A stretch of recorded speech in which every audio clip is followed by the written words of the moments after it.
मैं क्या हूँ कर समझ जाओगे, जीना हो जाएगा आसान, दुख और पीड़ा कम हो जाएंगे, जियोगे तुम सीना तान।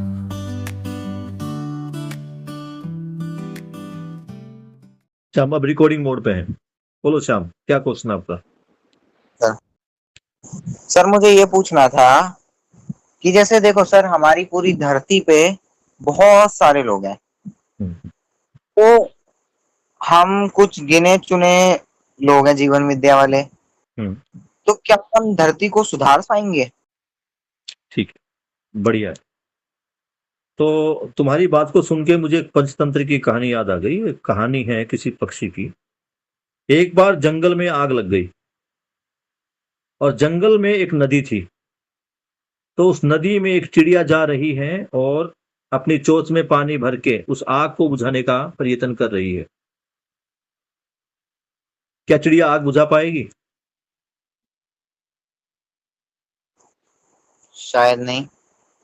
तो चिड़िया से पूछा गया यही जो तुमने अभी पूछा कि हम तुम गिनती की एक चिड़िया हो या दो चिड़िया हो और तुम्हारी चोंच में कितना पानी आ जाएगा, कितनी आग इससे बुझेगी? तो उसने कहा कि मेरा जो कर्म है मैं वो कर रही हूं। कल को मुझे खुद से शर्मिंदा होना पड़े नहीं होना पड़ेगा कि मेरे घर में आग लग रही थी और मैंने प्रयास नहीं किया। अभी मानव इतना भ्रमित हो चुका है बेटा कि अगर इसी स्पीड से वो चलता रहा तो पृथ्वी का अंत निकट है। दूसरी बात, बाबा जी ने कहा है कि जागृति निश्चित है। जागृति तो निश्चित होनी है, इस जीवन में करो या अगली शरीर यात्रा में करो, ये तो होना ही है। जैसे पदार्थावस्था के बाद प्राणावस्था, प्राणावस्था के बाद जीवावस्था, जीवावस्था के बाद ज्ञानावस्था, तो ज्ञानावस्था को प्रमाणित होना ही है। ये चाहे तो समझ के हो सकता है कि जीवन विद्या में समझाया जा रहा भैया ऐसा कर लो, ऐसा करने से ऐसा होगा। और वो खुद भी कह रहे हैं कि इसको मानना नहीं है, इसको जानना है। जानने के लिए जांचना है, और जांच में अगर तुम्हारा ये खरा उतरे, भाई जी तो अब भी रहे हैं ना हम, अभी हम सांस ले रहे हैं, लेकिन अगर हम समझ के साथ जीते हैं, बाबा जी समझा रहे कि समझ के साथ जीने से समाधान होता है। करके देख लेते हैं, मिलता है तो सुख मिलेगा ही। वैसे भी मानव का सारा प्रयास सुख के लिए है। लेकिन पिछले कुछ सालों में जिस प्रकार से जीवन विद्या के साथियों की संख्या बढ़ी है और उन्होंने अपने परिवार में इस सुख को महसूस किया है, वो अतुलनीय है। मैं कुछ ही लोगों को नहीं, मैं देख पाता हूं अभी भी कुछ लोग जो है वो डगमग पे हैं। लेकिन जिन लोगों ने इसको जिया है उनके जीवन में देखा भैया, उनको मैंने मतलब टेंशन भी नहीं देखा। हजारों का नुकसान हो गया फिर भी टेंशन नहीं है, लाखों का नुकसान हो गया फिर भी टेंशन नहीं है, चलो हो गया बस। कुछ ऐसे व्यक्ति भी देखे भैया जिनके यारे प्यारे लोग एक्सपायर कर गए और वो भी इस चीज को समझ रहे हैं कि जीवन को लगा कि ये शरीर आगे चलने वाला नहीं, इसलिए जीवन ने छोड़ दिया। हमारा भी तो होता है, कोई गाड़ी ली, उसका एक्सीडेंट हो गया, इंश्योरेंस कंपनी भी करती है, अगर भाई जितना तेरी गाड़ी का नुकसान हुआ है इतने में तो तेरी गाड़ी के हम पूरे पैसे दे देंगे, तू एक काम कर, गाड़ी को छोड़ और इतने पैसे ले और सुलझेड़ा कर ले। यही तो करते हैं ना। तो जीवन भी यही करता है। जब जीवन को लगता है कि ये शरीर अब मेरे चलाने के लायक नहीं है, वो छोड़ देता है। और भ्रमित अवस्था में जीवन को भी ये 4.5 क्रिया में चलते चलते यही महसूस हो रहा है कि मैं कोई अलग आइडेंटिटी नहीं हूं, मैं शरीर ही हूं, और उसके अनुरूप ही कार्य करता है। और बाबा जी ने एक बढ़िया बात बताई है, इस पुस्तक में शायद नहीं आई है, उसको देख, कि जिस समय ये जीवन शरीर को छोड़ता है तो जीवन में कुछ आशाएं होती है, वो कुछ देखता है आसपास के, वो जिंदगी को जी कर देखता है, यार मैं इंसान हूं, गरीबी में जिया हूं। और मरते समय वो कुछ कुत्तों को देखता है जो गाड़ी में बैठकर घूमते हैं, कुछ बिल्लियों को देखता है जिनको लोग गोदी में लेकर प्यार करते हैं, और वो समझता है कि मुझे तो कभी रिश्तेदारों से, संबंधियों से सुख मिला ही नहीं, कहीं प्यार मिला ही नहीं, इससे बढ़िया तो मैं कुत्ता ही होता, कम से कम गाड़ियों में घूमता, इससे बढ़िया मैं बिल्ली होती, कोई मुझे गोद में खिलाता। और वो इसी आशा के साथ अपना अगला शरीर ग्रहण करता है। हाँ, कई बार ये सुना है, बीच में आया भी था कि जब कोई आदमी मर जाता है, उसकी राख को ऐसे तसले के नीचे रख के, बर्तन के नीचे रख के ढका जाता, तेरी वाले दिन खोलते हैं तो उसके ऊपर पंजों के निशान मिलते हैं। मैं इस पर विश्वास नहीं करता। वो तसले के अंदर कुछ आकृति या कुछ जीव या कुछ ऐसा कुछ घूम जाता होगा या कुछ ऐसा होता होगा। चींटियां भी अगर चल जाती है राख के ऊपर तो कुछ आकृति बनी जाती है, और फिर उसको हम ऐसे मान लेते हैं। ऐसी चीजों को तो मैं नहीं मानता। हाँ, दिव्य आत्मा, देव पुरुष, दिव्य पुरुष, दिव्य मानव, देव मानव, ये राक्षस मानव, ये होते ही ये मानता हूँ। इन्हीं को हम राक्षस या ईश्वर कहते हैं। यहाँ तक मेरा है, और ये प्रभावित करते हैं। जी अंजलि, और किसका था ये? श्याम का। श्याम, सवाल का जवाब मिल गया। अभी पहले ही दिन जब हमने शिविर लिया, क्या कहा था? हमें दूसरों को नहीं देखना, हमें स्वयं पर काम करना है। हर व्यक्ति अगर स्वयं पर काम करे, केवल स्वयं पर, वो दूसरों को ना देखे। मैंने कहा हर रोज एक पुस्तक का एक पेज पढ़ना है। किसको पढ़ना है? मुझे पढ़ना है। मैंने सानवी से पूछा, सानवी तुमने पढ़ा? नहीं सर। चल सानवी, हाथ ऊपर कर। सर कल अंजलि ने भी नहीं पढ़ा था, सर कल श्याम ने भी नहीं पढ़ा था। भाड़ में जाए अंजलि और श्याम।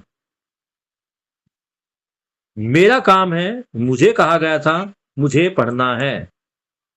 जवाब इतना ही है कि मैंने पढ़ा या नहीं पढ़ा। मैं श्याम को नहीं बदल सकता, मैं अंजलि को नहीं बदल सकता, मैं स्नेहा को, माही को, किसी को नहीं बदल सकता। अगर मैं बदल सकता हूं, मैं खुद को बदल सकता हूं। अभी एक बात बताइए, दिल्ली के स्कूलों में जीवन विद्या बंद हो गई है, हैप्पीनेस बंद हो गई, हमने बंद की? नहीं की। क्यों? क्योंकि ये सार्थक चीज मुझे लगी। देखो बेटा, तुमसे थोड़ी उम्र ज्यादा है, थोड़ी, तो थोड़ा तुमसे ज्ञान भी थोड़ा ज्यादा है धर्म को लेके या मान्यताओं को लेकर। जो मैंने अपना पहचाना, हर आदमी की अपनी वो होती है, जैसे हर आदमी का प्रिय हित लाभ अपना अलग अलग, तो हर आदमी की अपनी जो अनुसंधान अलग अलग, मैंने देख लिया है। यहां तक मैं जान गया हुई है। हमारी जो गद्दियों पर जो लोग बैठे हैं ना, वो गद्दियों पर लोग जो बैठे, वो चाहते ही नहीं कि हम समझदार हो। ये तो मुझे खुद ही प्रयास करना पड़ेगा। अगर मैं कुएं में डूबा हुआ हूं, जैसे वो अलादीन वाला देखा ना तुमने, अलादीन के चाचा ने उसको एक नीचे तहखाने में भेज दिया और बोला चिराग मिल गया, कि हाँ तो ला मुझे दे दे। जब नहीं दिया तो ढक्कन बंद कर दिया। तो अब ढक्कन बंद कर दिया, तो हमारी जिंदगी में ये ढक्कन बंद कर रहे हैं जितने भी हम ये भौतिक विधि से, या जो गद्दी वाले लोग हैं, ये हमारी जिंदगी में सुख के सारे ढक्कन बंद कर रहे हैं। तो मेरी सुख की जिम्मेदारी मेरी है, मुझे समझदार होना है, मुझे देखना है। ये कोई गद्दियां नहीं चाहती कि हम समझदार हों। हम समझदार हो गए तो इनकी गद्दियां हिल जाएगी भैया। अगर जीवन विद्या जैसी चीज सरकारी स्कूलों में पढ़ाने लगे तो सरकारी स्कूलों के बच्चे अच्छे हो जाएंगे। फिर कौन जाएगा प्राइवेट स्कूलों में? जब माँ बाप को लगेगा कि मेरे बच्चों को शिक्षा के साथ संस्कार भी फ्री में दिए जा रहे हैं, कौन भेजेगा? तो सरकार क्या चाह रही है कि ये स्कूलों में ये सिस्टम बंद कर दे। आप देखोगे जितने भी बड़े स्कूल हैं, वो नेताओं के हैं, उद्योगपतियों के हैं। तुम्हारा कोई बड़ा स्कूल है क्या? तुम्हारे में से किसी के पापा मम्मी का, रिश्तेदार का कोई स्कूल है बड़ा स्कूल? और एक चीज देख के चलो, मॉडर्न स्कूल, जीडी गोविंद, ये इस प्रकार के जो बड़े स्कूल है भैया, एक बच्चा जब 25-26 साल के बाद कमाने के लिए निकलता है, और वो 25 साल से लेकर 50 साल की आयु तक जितने पैसे कमाता है, अगर ब्याज का भी हिसाब लगाओ ना तो उससे ज्यादा वो अपने प्राइवेट स्कूल की फीस में पढ़ाई में खर्च कर चुका होता है। अभी पड़ोस में ही मित्र है, 12,000 रुपये फीस है तीसरी क्लास के बच्चे की, मॉडर्न की। तो 12 गुना 12, 1,44,000, मोटा मोटा 1,50,000 फीस, भोजन। जैसे हमारे स्कूल में मिड डे मील फ्री मिलता है, वहां नहीं मिलता भैया, वहां खर्चा चलता है। तो मैं सेकंड थर्ड क्लास से ही लगभग 2 लाख रुपए फीस, ट्रांसपोर्टेशन, खाना, यूनिफॉर्म, किताब, कॉपियां, स्टेशनरी, इन पे खर्च कर रहा हूं। 2 लाख रुपए साल के। और एक नॉर्मल आदमी कितना रुपए कमा रहा है? अगर वो 15-20 हजार रुपये भी कमा रहा तो 1,80,000 रुपये हो भैया।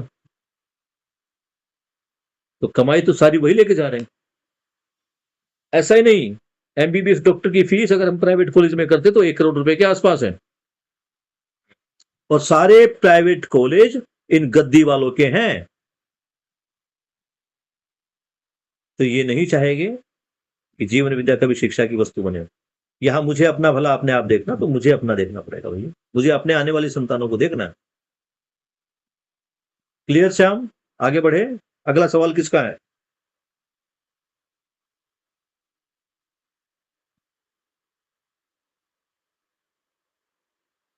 अगला सवाल किसका है?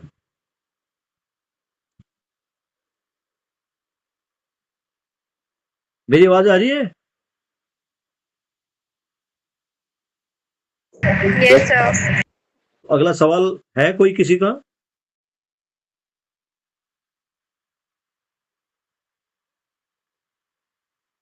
सर एक चीज पूछनी थी बस। पूछो।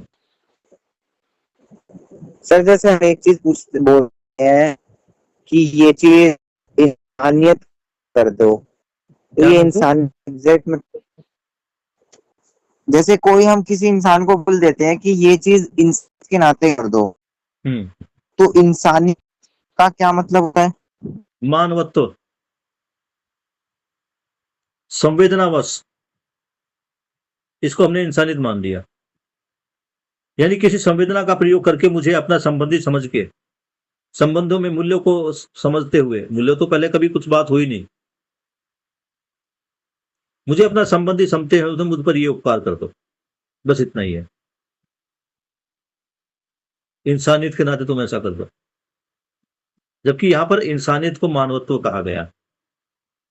मानव है, अपने तबे सहित व्यवस्था में रहेगा, उसी को मानवत्व बोल दिया।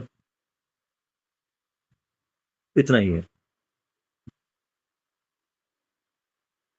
हम संवेदना में कहते हैं ना, किसी को ब्लैकमेल करते हैं संवेदनाओं में, जो कहते हैं इमोशनल अत्याचार कर रहे हैं भैया, ये तो क्या करते हैं, प्लीज अगर आप मेरे पापा हो तो ऐसा कर दो, प्लीज तुम मेरे बेटे हो तो ऐसा नहीं करोगी। फिर हम किसी के सामने अगर हम दीनताहीनता का प्रयोग है, ये दीनताहीनता है। दीनताहीनता किसमें है? पशु मानव में। क्या करता भैया वो?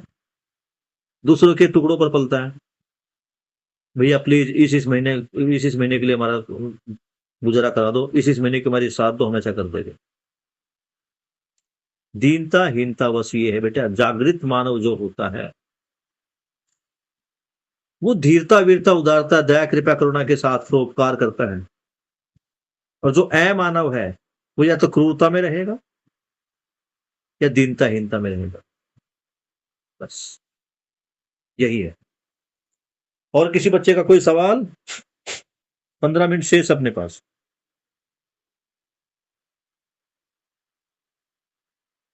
अंजलि, आरती। सर यस, मेरा एक क्वेश्चन है, अगर कोई नहीं पूछ रहा तो मैं ही पूछ लेती हूँ। बड़ी मेहरबानी, पूछो।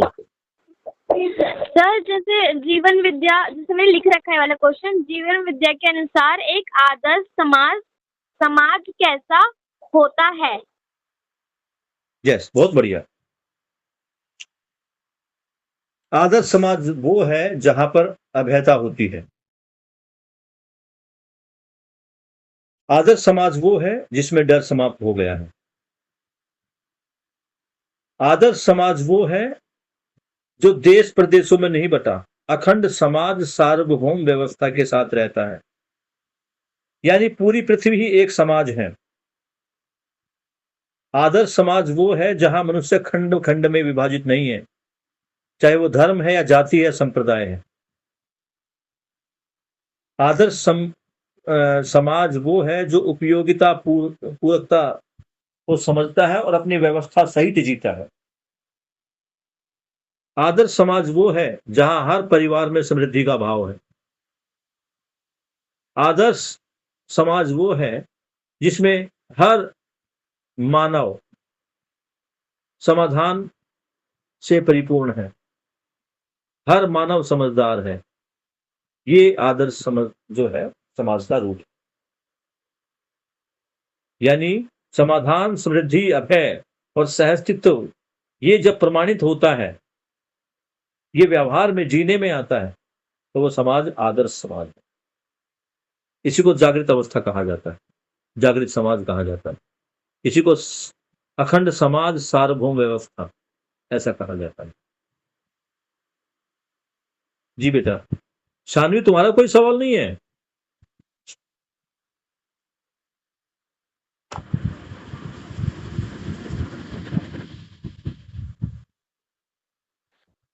स्नेहा भी शांत है आज तो।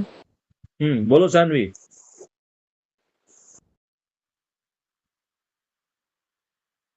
सर एक्चुअली क्या है कि मैं अभी, मेरी मम्मी नहीं है घर पे, तो इसलिए मतलब मेरे को काम करना पड़ता है, इसलिए मैं। ठीक है, कोई बात। सवाल तो होगा, तो सवाल काम को थोड़ी मना कर देता है। इसलिए सर मैं क्वेश्चन बना नहीं पाई, इसलिए आज। कोई बात नहीं। Sneha, the question book.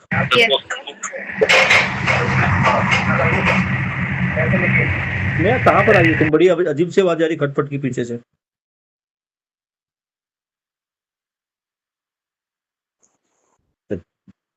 ठीक है, आपके सवाल नहीं है तो अभी आपके लिए मैं कुछ अलग चीज रख रहा हूं, इसको समझने का प्रयास करना। और ये चीज क्या है, इसको भी देखना। हम अभी जहां बैठे हैं, बोलो श्याम। मैंने हैंड रेस करा था सर, आपने देखा नहीं, फिर भी कोई बात नहीं। हाँ हाँ सर, हम कल से क्या करने वाले हैं फिर? अभी तुम डिसाइड कर लो। कल को बाबा जी इसी पुस्तक को पूरी तरह खत्म करना है, इसके सारे सवालों को पढ़ना है, या क्या करना है? मेरे हिसाब से तो तुम बाबा जी के सवाल पढ़ोगे, तो हम हर रोज का एक सवाल ले। कई सवाल ऐसे जिसका पेज जो आंसर बाबा जी ने 2-3 पेज में दिया है। कुछ सवाल ऐसे कि दिन के दिन ही खत्म हो जाएंगे। ठीक है ना? तो अब कल ग्रुप में बैठ के एक बार डिस्कस कर लेते हैं, क्योंकि इस पुस्तक में कुछ जो मूल बातें हैं, बाबा जी ने तो प्रारंभ में सब कुछ 3 दिन के छोटे शिविर होते थे, लोगों के पास ज्यादा समय होता नहीं था। अब तो लोगों ने अध्ययन की आवश्यकता को समझा है। हम जैसे लोग छुट्टियां ले लेकर जा रहे हैं। आप यकीन मानो, मैं अभी टिकट की बात कर रहा था, टिकट अवेलेबल नहीं थी, पूरी ट्रेन बुक है, तो मुझे एक नॉर्मल ट्रेन की जो सेकंड एसी की टिकट है, फर्स्ट एसी में तो है ही नहीं, उसकी सेकंड एसी की वेटिंग की टिकट भी राजधानी के सेकंड एसी के बराबर मिली है। उसने कहा जी मैं कोटा लगवा के आपकी टिकट कंफर्म कराऊंगा। आप ये लगाइए कि हम वहां पर 6 दिन के लिए जा रहे हैं, उस 6 दिन में 6,000 तो हमारी टिकटों का, और 1,500 वहां की फीस, 750 और 1,000-2,000 हमारे वैसे भी लग जाएंगे बीच में। तो 6 दिन का 10,000 का टूर हमारे को पड़ रहा है। और 2 छुट्टियां जा रही है। सरकारी नौकर के लिए छुट्टियां जो है वो अपने परिवार में यूज करता है किसी फेस्टिवल में, और हम यहां यूज कर रहे हैं। दूसरी बात, हमने मूर्ति स्थापना कराई थी, तो यहां पर वो जन्माष्टमी भी बीच में आ रही है, और पत्नी जी और बेटी जी वो अपनी जन्माष्टमी की तैयारी पर लगी हुई है, मैं अपनी जन्माष्टमी की तैयारी पर लगी है। वो अपने देवताओं को खुश कर रहे हैं और मैं अपने अंदर बैठे देवता को शांत कर रहा हूं। तो ये क्या, ये केवल समझने का, मैं इसी विषय पर बात कर रहा था। अब आप देखिए, जहां भी आप बैठे हैं, आपके सामने कोई सीन है। स्कूल में होते तो स्कूल में स्कूल का सीन होता है, पार्क में बैठे तो पार्क का सीन है। अब आप सभी घर पे बैठे हैं और श्याम छत पे बैठा है, तो तुम्हारे सामने एक दृश्य है, दृश्य को सीन बोलते हैं। इस सीन में क्या देख पा रहे हैं कि जो जैसा है वो तुम्हारे को वैसा दिखाई दे रहा है। सामने एक दीवार है, हरे रंग का कलर है, ऊपर एक पंखा है, मैं एक बिस्तर के ऊपर बैठा हुआ हूं, पीछे एक एसी लगा हुआ है, सफेद रंग की छत है, ये मुझे दिख रहा है। ये क्या है? ये दृश्य है, ये सीन है, ये यथार्थता है, यानी जैसा है वो मुझे दिखाई दे रहा। दर्शन इसको इसको बोलते हैं दर्शन और दृश्य। ठीक, इस दृश्य को देखने वाला कोई दर्शक है जो देख रहा है। अभी भाई इस कमरे में बैठा हूं, अपने कमरे में आप बैठे हैं, तो आप सभी क्या है? दर्शक हैं। दूसरा दर्शक हो गया, इसी दर्शक को हम दृष्टा बोलते हैं। अभी यहां फिलहाल क्या शब्द मैंने यूज किया? दर्शक। दर्शक का एक जो है पर्यायवाची वो दृष्टा भी। दृष्टा मतलब कौन? जो देख रहा है। अभी मुझे क्या लग रहा है कि मैं देख रहा हूं? मैं में क्या देख रहा है? शरीर देख रहा है। शरीर में क्या देख रही है? आंखें देख रही है। तो दृश्य हो गया, दर्शक हो गया। दूसरा है दर्शन, एक दृष्टि, उन चीजों को देखने का नजरिया जिसको हम बोलते दृष्टि। मैं किस चीज से देख रहा हूं? मैं आंखों से देख रहा हूं। तो एक सीन है जिसको हमने बोला दृश्य, उसको देखने वाला है यानी मैं, दर्शक। और इस दर्शक में भी क्यों देख रही है? दर्शक में मैं अगर अपने आप में कहूं तो मेरे शरीर का एक अंग है जिसको हम आंख बोल रहे हैं, यानी मेरी दृष्टि देख रही है। अब मेरी दृष्टि जो देख रही है, इस दृष्टि के पीछे एक दर्शन है। दर्शन एक फिलोसफी, एक सिद्धांत। दर्शन का मतलब है कोई फिलोसफी या कोई सिद्धांत। मेरे सामने ये श्याम छत पर बैठा है और श्याम को चंद्रमा दिखाई दे रहा है। चंद्रमा को देखने वाली श्याम की आंखें। लेकिन श्याम की आंखें, जो श्याम की दृष्टि है, इसको चंद्रमा कैसा दिखाई देगा? चंद्रमा अगर ये अपनी माता की बातों पर जाए तो चंद्रमा मां है। चंद्रमा कौन है? चंदा मामा। तो मां की दृष्टि से देखा जाए तो मां जब अपने बच्चे को समझाती है तो क्या बोलती? वो देखो चंदा मामा। तो बच्चे के लिए चंदा क्या हो गया? मामा। अब यहां से दो चीजें निकलती है। श्याम या तो गुरुकुल में या किसी मंदिर में अपनी शिक्षा पूरी करता है या स्कूल में। अगर श्याम गुरुकुल में शिक्षा पूरी करता है तो श्याम की दृष्टि ने जो चंद्रमा को देखा, उसके ऊपर जो तर्क लगा वो लगा अध्यात्मवाद का। तो यहां इसको क्या दिखे? चंद्रमा देवता बोलते हैं ना ऐसे मंत्रों में, संस्कृत भाषा में। तो श्याम की एक दूसरा दर्शन, दृष्टि वही है। दृष्टि के पीछे का दर्शन चेंज हो रहा है, नजरिया चेंज हो रहा है। अब क्या आ गया भैया? अब चंद्रमा बन गए देवता। क्यों? क्योंकि दर्शन चेंज हो गया, अध्यात्म दर्शन। अब भौतिक दर्शन में आ जाते हैं। भौतिक दर्शन में क्या है? ये स्कूल में गया तो वैज्ञानिक को बताना, भैया चंद्रमा कोई देवता वेवता नहीं है, चंद्रमा तो एक तरह का आकाशीय पिंड है, पृथ्वी की तरह ही है। ये पृथ्वी का उपग्रह है। दो चीजें हैं, ग्रह और उपग्रह। प्लेनेट, अगर इसको हम सिंपल भाषा में बोले तो सब प्लेनेट बोल सकते हैं। जिसको सैटेलाइट बोलते हैं। उप का मतलब होता है सब, छोटा, जिसे उप प्रधानाचार्य बोलते हैं। एफडीएम बेल, एक तो डीएम होता है, एक एसडीएम होता है, सब डिविजनल। उप उप प्रधानाचार्य, डिप्टी। तो जब हमने विज्ञान की दृष्टि से इसको देखा, यानी दृष्टि में क्या आ गया, दृष्टि के पीछे भी क्या है, दर्शन है। दृष्टि के पीछे क्या है, दर्शन है। दर्शन से ही मेरी दृष्टि एक चीज को अलग अलग रूप में देख पा रही है। अब कहीं किसी दीवार पर हरा रंग हो तो किसी को वो खुशहाली का प्रतीक लगेगा, किसी को हरियाली का प्रतीक लगेगा।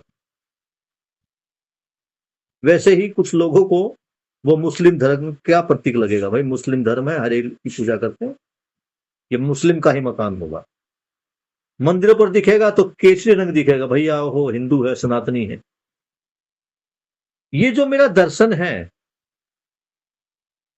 ये जो मेरी दृष्टि है, इसके पीछे क्या काम कर रहा है, मूल रूप से एक विचार। इस विचार को ही दर्शन कहा गया। अब समझ में आ रहा है कि इसको हम मध्यस्थ दर्शन क्यों बोलते हैं। मध्यस्थ का मतलब बने रहना, होना। जो चीज है जो बनी हुई है, ये होने का अध्ययन है, इसलिए नाम आ गया मध्यस्थ दर्शन। तो मेरा दृष्टिकोण यहां से बदल रहा है। पहला दृष्टिकोण क्या बदला, चंद्रमा देवता, सूर्य देवता, शिव देवता, ईश्वर, ब्रह्मा, विष्णु, महेश, इन्होंने धरती को बनाया। दृष्टिकोण बदल रहा है। क्यों दृष्टिकोण बदल रहा है, क्योंकि दर्शन बदल रहा है। पहले मैं धार्मिक था, अध्यात्मवाद को मानता था, तो ये सारी चीजें थी। अब दर्शन चेंज हुआ तो दृष्टि चेंज हुई, दृष्टि चेंज हुई तो कुछ नया दिखा। दर्शन अपने आप में एक विचार,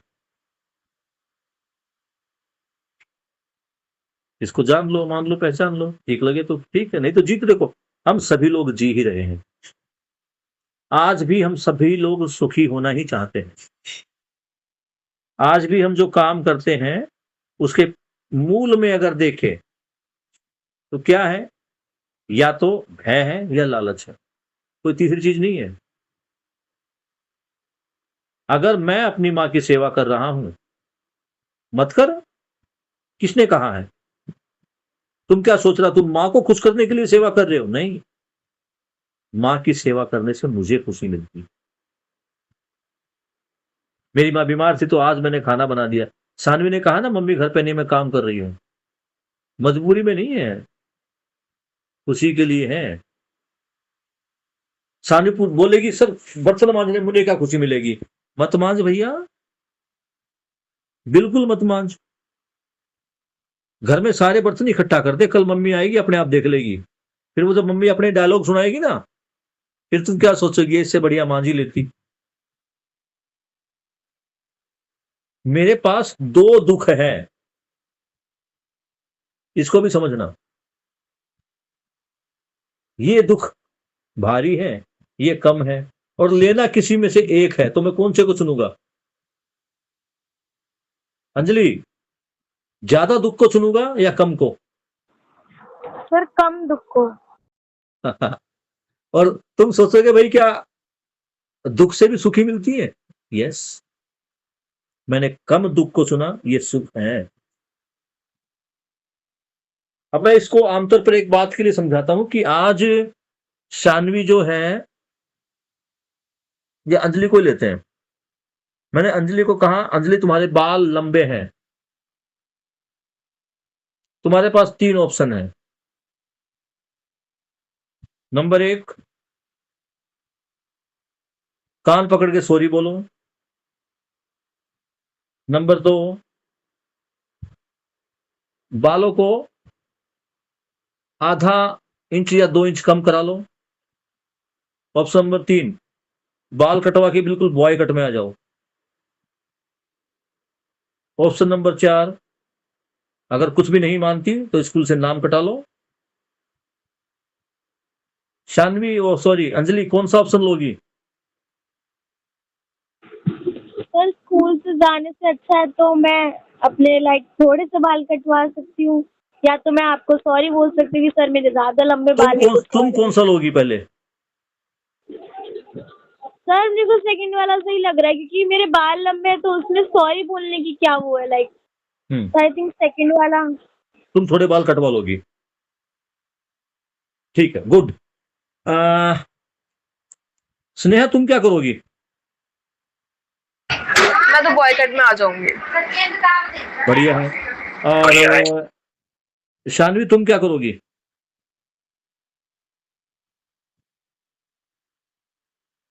सर मैं पहले सोचा था सॉरी बोलूंगी, तो वही है मेरा आंसर। ठीक है। और आरती तुम क्या करोगी भाई? सर मैं सॉरी बोल दूंगी। तो ये जो चीजें तुमने बुरा है, ये कांड है, जो तुमने सोचा बिल्कुल सही है। तुमने अपने सुख के अनुसार अपनी सजा को चुना। अब मैं ये अंजलि की बात करता हूं। अंजलि, तुम्हारे डिक्शनरी में से मैंने काट दिया, पहले जो तुम्हारी 2 सजाएं थी कि भैया सॉरी बोलना हटा दिया, बाल थोड़ा कटवाना भी हटा दिया। अब तुम्हारे पास 2 ही सजा है, या तो बॉय कट या स्कूल से नाम। अब क्या करोगी? तो स्कूल से नाम तो नहीं कटा सकते हैं, तो बॉय कट करा लेंगे। मतलब यहां भी तुमने 2 में से किसको चुना जो कम दुखी करने वाला है? और शानवी तुम्हारे सामने से मैंने हटा दिया है, सॉरी से काम नहीं चलेगा। अब बताओ क्या करोगी? सॉरी हटा दिया। सर मैं बॉय कटिंग ही करवा लूंगी, वैसे ही मेरी थी बॉय कटिंग करनी। चलो ठीक है। कुछ बच्चों को लगता था कि भाई हम थोड़ी कटिंग करा लेंगे, फिर वो भी हटा दिया, फिर बॉय कटिंग पे आ जाएगी, फिर वो भी हटा दिया, तो नाम कटेगा। बोलो क्या करना है? अब तो कुछ नहीं करना, जो कुछ करेगा स्कूल करेगा। ये समझ में आ रहा है बेटा? तो जब हम सुख की दुख की भी तुलना करते हैं, कौन सा दुख ज्यादा दुखदाई है, उनमें से हम कम वाला चुनते हैं। क्यों? क्योंकि उसमें भी एक प्रकार का सुख है। समझ में आ रहा है? मानव के हर कर्म के पीछे ही होता है। मेरे लिए एक गिलास पानी दे दो। तो मानव जो भी कुछ करता है किसके लिए करता है? अपनी खुशी के लिए करता है। और जो भी कुछ करता है उसके पीछे या तो डर होता है। जैसे मैंने सुबह अपनी बेटिया को उठाया, उठ जा, नहीं उठती। बेटा 2 बार में उठ जाता है, बेटी नहीं उठती। उसको उठाने में राजकुमारी को आधा घंटा लग जाता है। उसके बाद भी हिलाते रहो, फिर भागेगी स्कूल में, पापा ये लंच रह गया, पापा खाया नहीं, रोटी नहीं खाई, मम्मी उसके पीछे दौड़ती रहेगी। तो मैंने एक बढ़िया काम शुरू कर रखा है। जीवन विद्या में आने के बाद मैंने उसको ड्रॉप कर दिया था। अब पहले मैं क्या करता हूँ, पानी उठिए ठीक है, नहीं तो पानी के छींटे मार दिए, उठ जाएगी, फिर सो जाते हैं। बाहर कमरे में निकली, सोफे के ऊपर जाके सो गई। तो मेरी एक पुरानी विद्या थी, उसको मैंने फिर से जीवन विद्या के साथ शुरू कर दिया। वो विद्या क्या है कि मैं 3 तक काउंटिंग करता हूं। सोनू उठ जा, 1। सोनू उठ जा, 2। और फिर बच्चे को पता है कि तेरी नहीं बोलते पापा, सीधा मुंह के ऊपर थप्पड़ आता है। तो बच्चे ने देख लिया कि 1, 2 पे तो उठ जाना है, बैठ जाना है, और 3 पे नीचे उतर जाना है। मुझे लगता है कि है अत्याचार, लेकिन क्या करें? जब बच्चा वक्त जल्दी उठेगा नहीं, घूमने फिरने नहीं जाएगा, कुछ नहीं करेगा, तो क्या करेगा? वे तो उठे, नहाए, मुंह में एक रोटी मुंह में, बैग इधर कंधे पर, वो खाता हुआ जा रहा है, फिर तो वही सुनना है। तो जब तक बच्चों को अनुशासन में ना लाए, समझाया भी जाए, ना समझे तो थोड़ा फिर खुराक भी दे देनी चाहिए। शासन जरूरी है जब तक व्यवस्था नहीं बनती। तो मेरा ये मान्यता है। लेकिन एक चीज और है, ये मान्यता बनेगी। यहां ये भी देखना कि अगर तुम्हारे पिताजी एकदम से जागृत हो जाए और तुमसे प्यार से बातें करने लगे, तो उनका प्यार से बोलना भी तुम्हें हजम नहीं होगा। तुम अब क्या करोगे? जो तुम पहले दबे हुए मन से करते थे, हम खुल कर करें, यार पापा कुछ बोलते तो है नहीं, पापा कुछ कहेंगे तो नहीं, चलो मजे लो। इन मजों के चक्कर में तुम्हारा ह्रास हो रहा। तो पापा को देखना पड़ेगा, भैया पापा जागृत हुए हैं, बच्चे जागृत नहीं हुए। बच्चों को जागृत करना ही पड़ेगा, समझाना ही पड़ेगा, डांटना ही पड़ेगा। ये मेरा है अपना। हाँ, लेकिन जो बच्चे छोटे हैं बिल्कुल प्राइमरी क्लासेस से, उनको हम समझा के ले चलते हैं। अब मैं 12वीं क्लास के किसी बच्चे को पकड़ूं और मैं चाहूं कि उसको समझा दूं, उसको जागृत मानव बना दूं, नहीं बनेगा भैया। वो मौका देखते ही पहले तो काम क्या करेगा, होमवर्क करना बंद कर देगा। अब सर तो मारते ही नहीं है, होमवर्क क्या करना है। तो यहाँ शासन भी थोड़ा थोड़ा जरूरी है। लेकिन जिस बच्चे के साथ हम प्रारंभ रूप से काम करें, पहली क्लास से काम करें, उसके साथ हम बड़े प्यार से चलेंगे अनुशासन में लाने के लिए। अलग अलग तरीके हैं ये। आज हम जो क्वेश्चन आंसर को यही समाप्त कर रहे हैं, और कल ग्रुप में डिस्कस कर लो क्या करना है।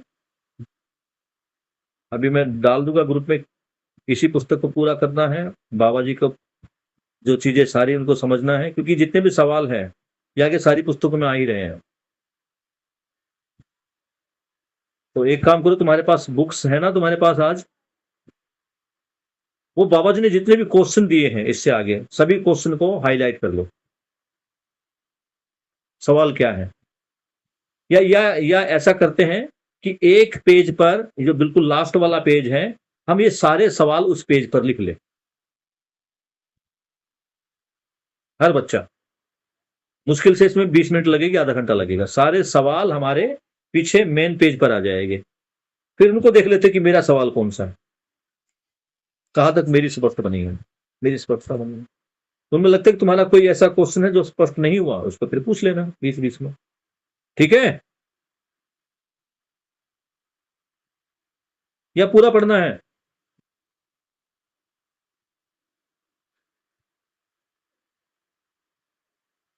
आवाज नहीं आई। सर पूरा रहने देते हैं, अगर हमारा कोई डाउट होगा क्वेश्चन में तो हम उस पर डिटेल में बात कर लेंगे और हम खुद पढ़ लेंगे और लिख के रख लेंगे क्वेश्चन सारे। तो सारे क्वेश्चन कल जो हमारी पुस्तक है उसके पिछले वाले पेज पे लिख के तैयार रखो, और कल मैं चेक करूंगा लिखा हुआ है या नहीं लिखा हुआ। कौन से प्रश्न जो बाबा जी से लोगों ने पूछे हैं वो हाईलाइट करके पीछे लिख लेना है, ठीक है?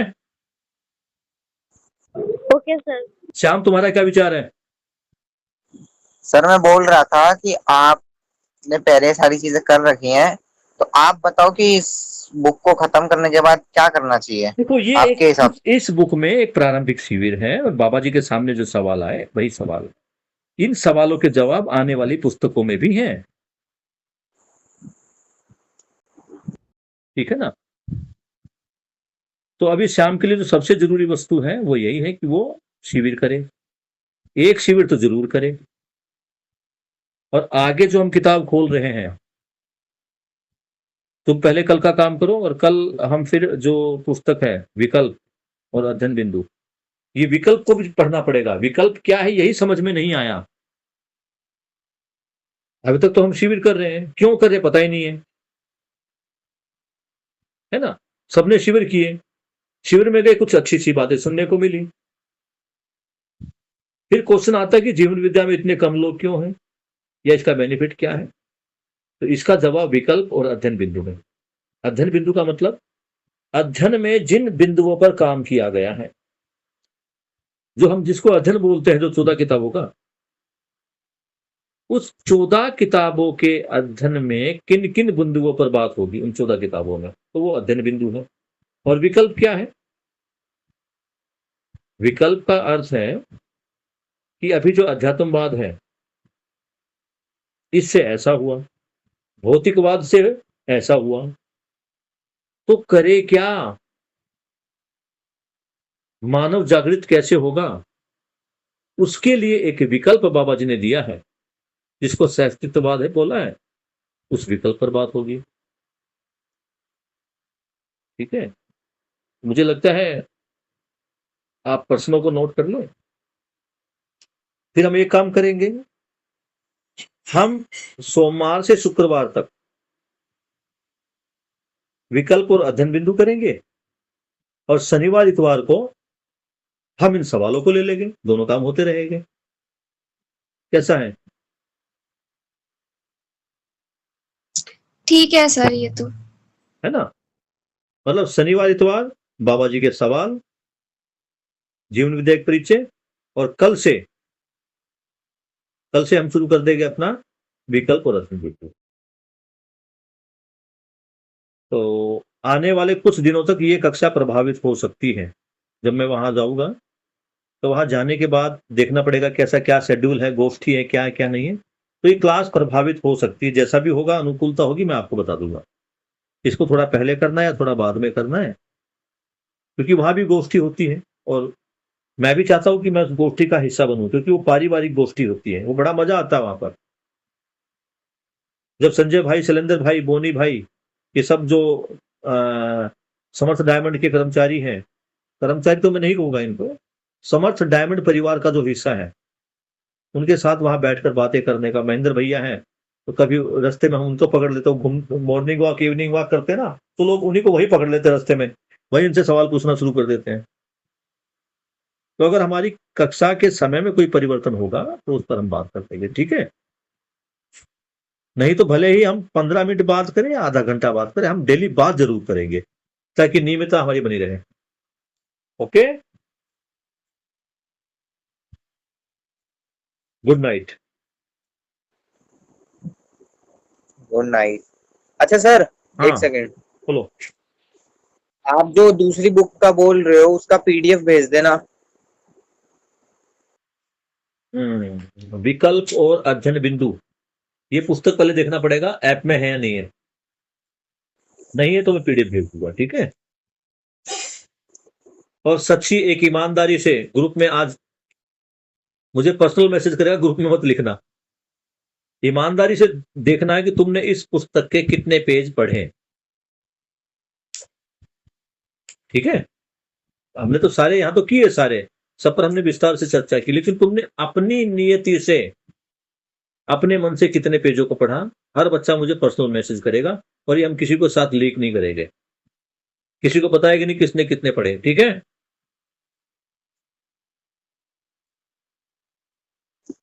Okay sir. Good night.